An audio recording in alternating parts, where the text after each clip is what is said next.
and gentlemen, the Railroad Hour. And here comes our star-studded show train.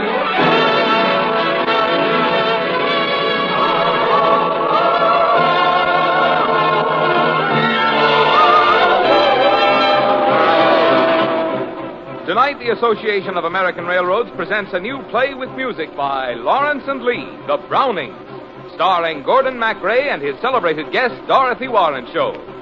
Our choir is under the direction of Norman Luboff, and our music by Carmen Dragon. Yes, tonight another delightful musical first is brought to you transcribed by the American Railroads, the same railroads that bring you most of the food you eat, the clothes you wear, the fuel you burn, and all the other things you use in your daily life. And now, here is our star, Gordon MacRae.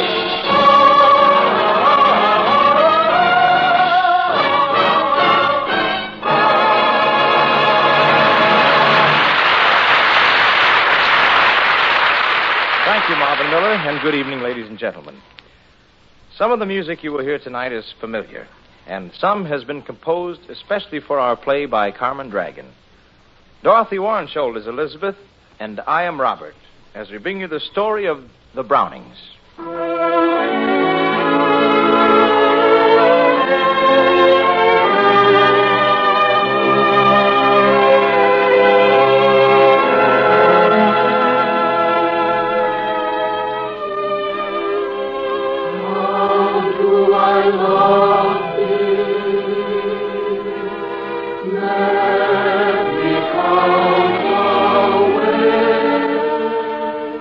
I didn't fall in love with her at first sight.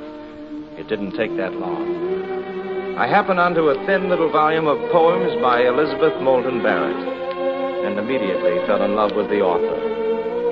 So there was nothing to do but write her a letter and tell her so. To Miss Elizabeth Barrett, 50 Wimpole Street.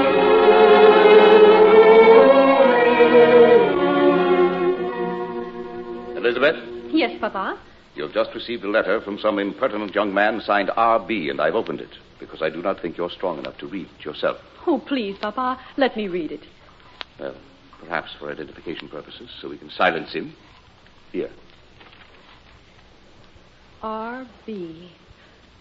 Why, it's from Robert Browning, the famous poet. Oh? Hear what he says, Papa. I love your verses with all my heart, dear Miss Barrett. Your cheeks are flushed, Elizabeth. Lie back. Rest. Too much excitement. Oh, Papa, he wants to come and visit me. I forbid it. You and Mr. Browning must never set foot in your sick room, Elizabeth. Oh, Papa. Never. Oh, Papa, please, just once. Oh. Here in my room, I dream I hear voices. Friends I have yet to meet. Friend of this letter, so known, so unknown. What I dream includes thee. A dream of love within my heart, and you within my arms. The years gone when you and I must dream of love. Oh, dream of love. Dream of love and knowing forever of love we share together.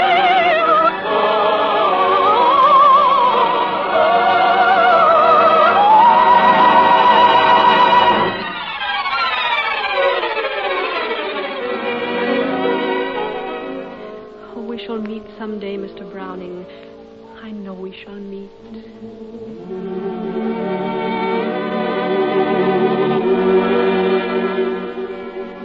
But it was more than a year before we did meet. Every day our letters sped across London, sometimes twice a day. And finally I convinced her that we must meet. While her father was away on business, I was hustled up the servants' stairway and stood at last in front of the couch which held her prisoner. Oh, quiet, Flush. Dear Mr. Browning, I'm so pleased you could come. Your servant, ma'am. I know this first meeting must be short to spare your health. Therefore, we must dispense with formalities. Will it please you to call me Robert? Ah, then you must call me Ba. It's a childish name, I know, but somehow it suits me. Ba, we must drink a toast to our meeting. Oh, we do not have strong beverage in this house. Papa forbids it. Well, then we shall drink with our eyes, dear Ba. With a lyric fashioned as if for this moment by old rare Ben Jonson. Bring to me only with thine eyes, and I will pledge with mine.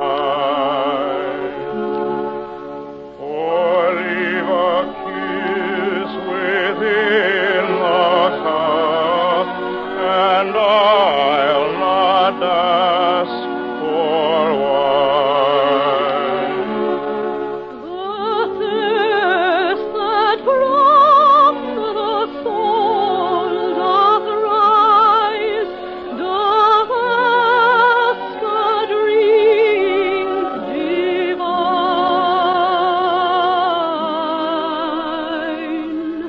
But might I of Joe's nectar sup, I would not change for thine.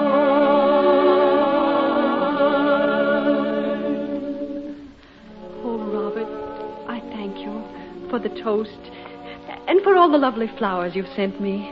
Ba, you shall have flowers every day. Why do they keep you in this stuffy room? I'll raise a window. Is it wise?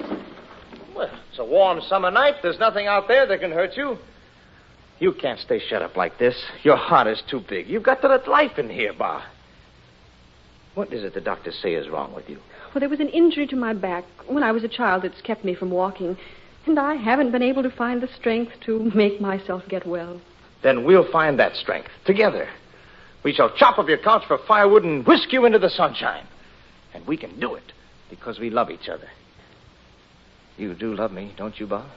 Well, Mr. Browning, I like you very much. I admire you. I think I shall write a poem about you. But then you must love me. Because nobody can really write poetry unless they're in love.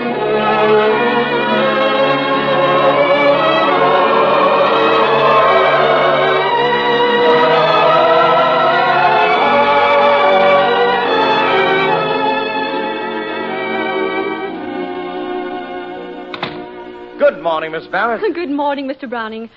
Oh, good heavens, you must have robbed a florist shop. Took every pink rose I could find in the city of London. Oh, you shouldn't have. Those you sent yesterday are still fresh enough. Nonsense. Why, their petals are falling all over your couch. I like them that way, Robert. I like to sleep under a blanket of rose petals. Oh, Ba, my dearest. Can rose petals keep you warm? Only the ones that are sent to me by Robert Browning. Robert, would you be a critic, dear, for me? I've done a little sonnet. A translation, of course, from the Portuguese. By whom? Oh, some not very well-known Portuguese girl. I just happened on it and translated it. Well, let me see it. Oh, Ba. Why, it's a love sonnet. How do I love thee? Let me count the ways.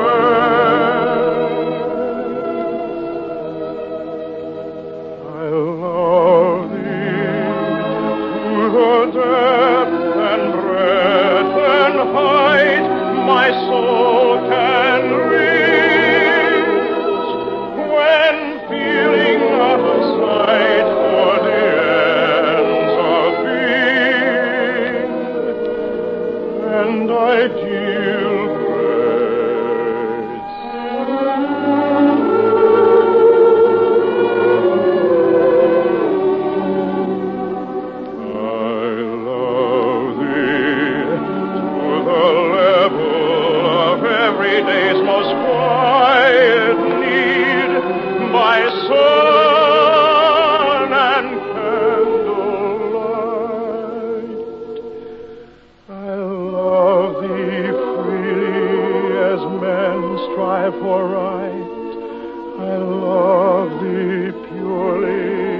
they turn from praise. I love thee with a passion put to use in my old griefs, and with my childhood's faith. I love thee with a love I seemed to lose, with my lost saints. I love thee with a breath, the smiles, the tears of all my life.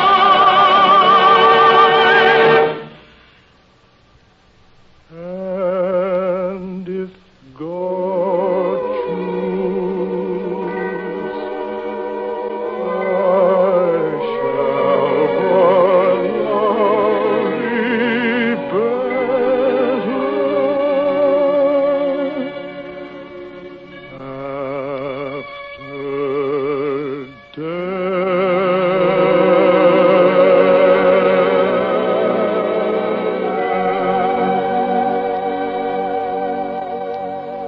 Robert. Bah. Do you dare to tell me that an unknown Portuguese maiden wrote those lines and you merely translated them? Robert, Why, it's your poem, your sonnet. There is no Portuguese and no translation. You've invented that because you were timid and afraid. Oh, Robert. No longer. No more fear, Bah. You have a voice that can sing with the greatest poets of this world. And a voice like that shall not be muffled. Bah, I'm going to marry you. Oh, it's not possible. I'm not well. I'll make you well. We're going to be married and then sail for Italy where no one can stay ill for long. And we'll be the happiest pair of poets who ever made love in iambic pentameter. I think I shall have something to say about that. Oh, Sir? Father. I have only recently been informed, Mr. Browning, of your clandestine meetings with my daughter. Otherwise, they should have been stopped sooner. You've forced your presence on her. You've jeopardized her health. Oh, Father. I asked Mr. Browning, I shall give you 2 minutes to leave this house. And if you're discovered on the premises again, you shall be disposed of as a common trespasser. Oh, Robert. It's no use. No tears. No defeats.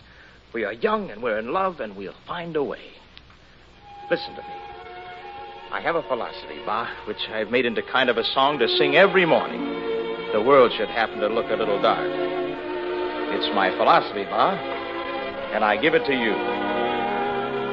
The years at the spring and days at the morn, mornings at 7, the hillsides dew pearl, the larks on the wing, the snails on the thorn. God's in his heaven, all's right with the world. Oh, that's a wonderful song. The years of the spring and days at the morn. That's it. Mornings at 7, the hillside dew pearl. The larks on the wing, the snails on the thorn. God's in his heaven, all's right with the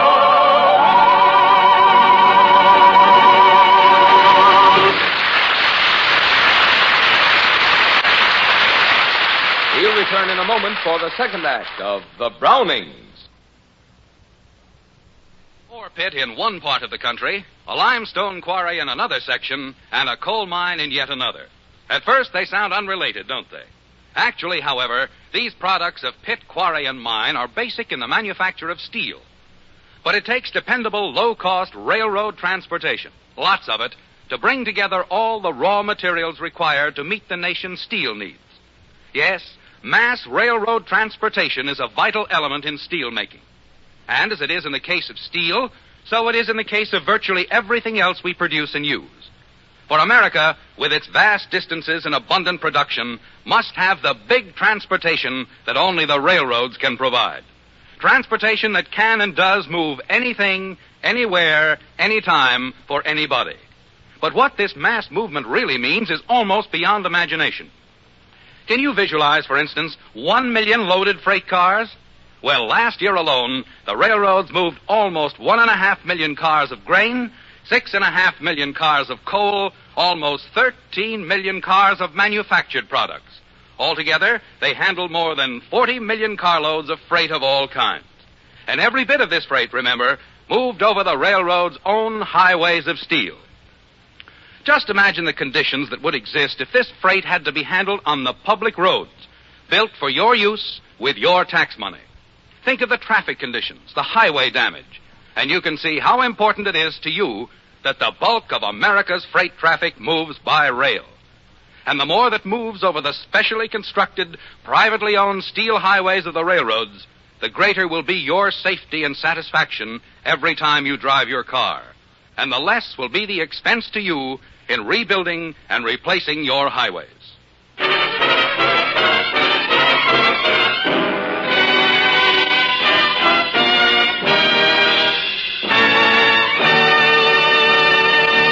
Now here is Act Two of the new Lawrence and Lee play with music, The Brownings, starring Gordon MacRae as Robert and Dorothy Warrenshold as Elizabeth.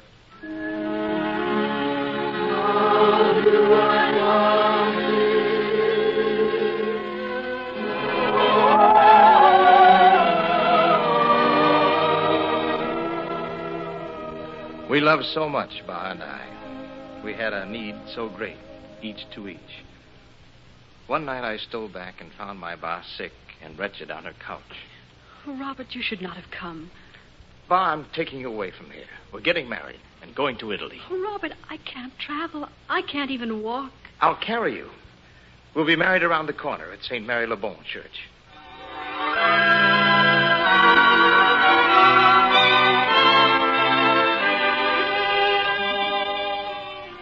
We were married secretly on the 12th of September in the year of our Lord, 1836. Each time I think of our trip to Italy, I remember a line that Ba wrote.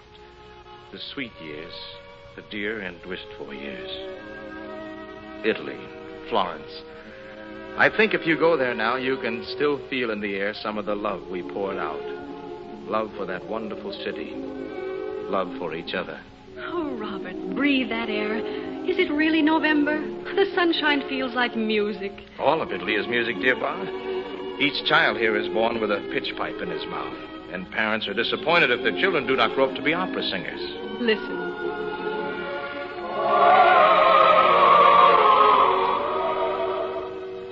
How I would love to walk through this city, feel the cobblestones under my feet, climb to the very top of Giotto's Campanile and look out over all the red rooftops. If I could only walk. You can walk. You can if you try, Ba. If you believe, if you know that love is all around you. Oh, Robert. Try. Stand up, my dearest. Steady now. Stand. I will try. I will. Walk to me. You have love supporting you, Ba. You can't fall. Walk to me. I will. I can. Of course you can. 1 foot. The other foot. Robert, I took a step. Take another, Ba. Don't stop. Robert. 1 more step, and you're in my arms.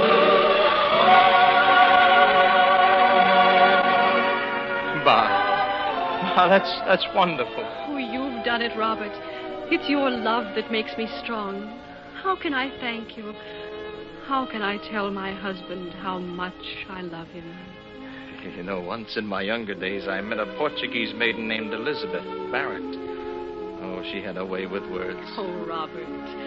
How do I love thee? Let me count the ways. I love thee to the depth and breadth and height my soul can reach. When feeling out of sight for the ends of being,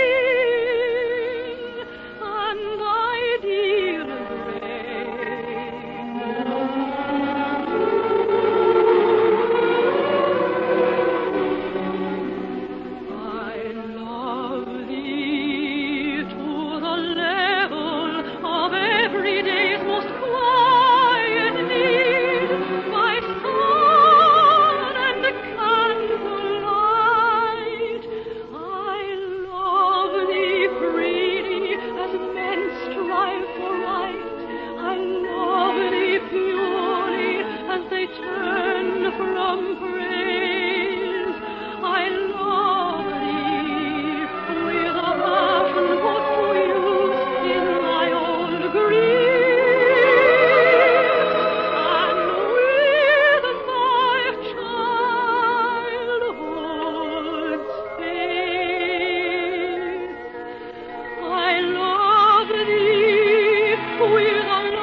shall never leave you. We shall be together always. Roses for my beloved. Oh, how you spoil me. I am convinced that history will consider you a man of absurd taste. Oh, how so? And every day I grow older, and this young man loves me still. You know, once, long ago, a great Hebrew scholar named Rabbi Ben Ezra wrote that youth is a glory, but the greatest joy is growing old with somebody you love. Growing old together.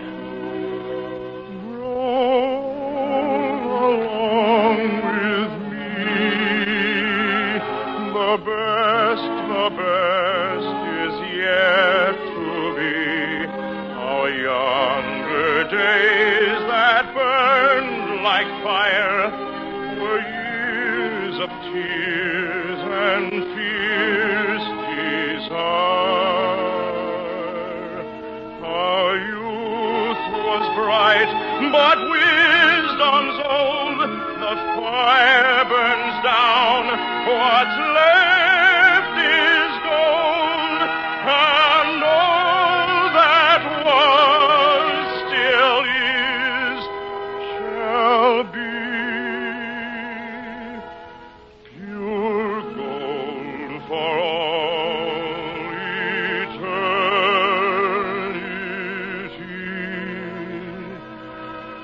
So,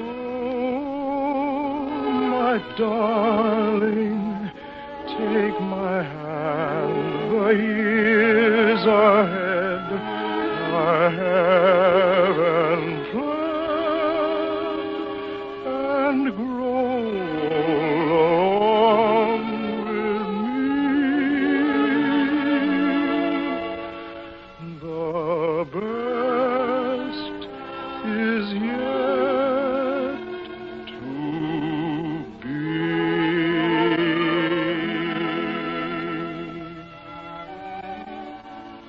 It seems to me that Ba and I had only a day together, and the time since has been a century. That's one of my complaints, that the happy years go like ours, and the sad ones are each a decade. Ba and I traveled all over Italy, and then we finally settled in Casa Guidi, where she wrote Casa Guidi Windows and Aurora Lee, and the last poems. You who read my words, if you should travel to Italy, and if by chance you visit Casa Guidi, would you do me a special favor? There's a little grave, quite apart from the others, by itself, with a wrought iron fence around it. Would you take a handful of rose petals and toss them over the grass as a particular favor to me? You see, Ba always loved to sleep beneath a blanket of rose petals.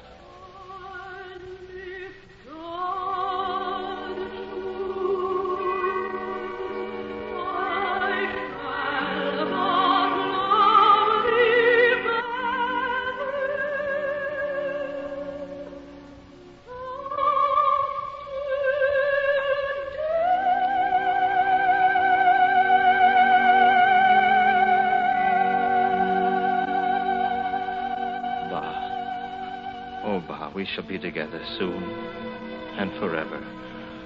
So, my darling, take my hand. The years ahead I haven't planned, and find God along with me. The best is yet to be.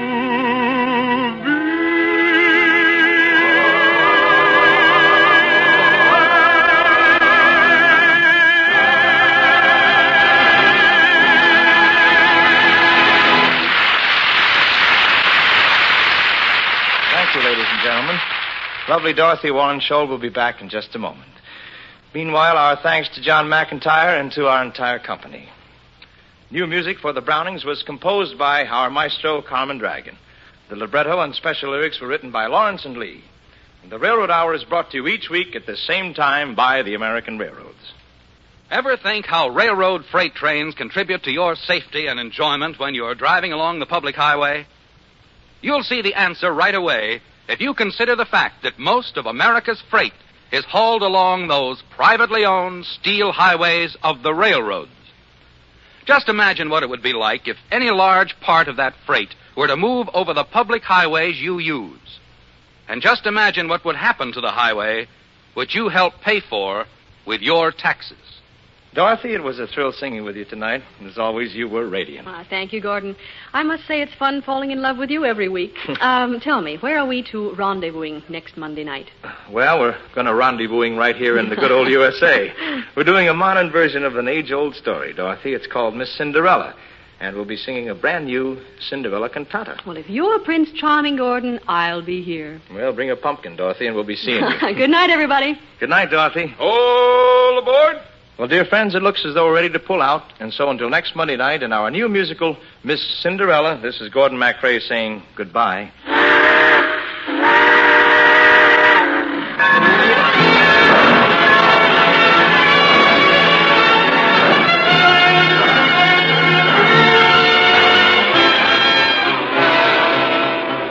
The Railroad Hour was transcribed in Hollywood. Gordon MacRae can be seen starring in Warner Brothers' About Face.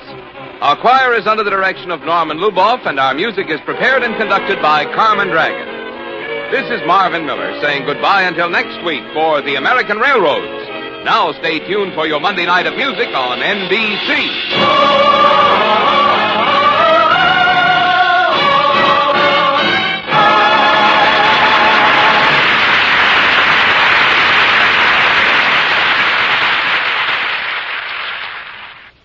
Next, the Telephone Hour presents Marian Anderson on NBC.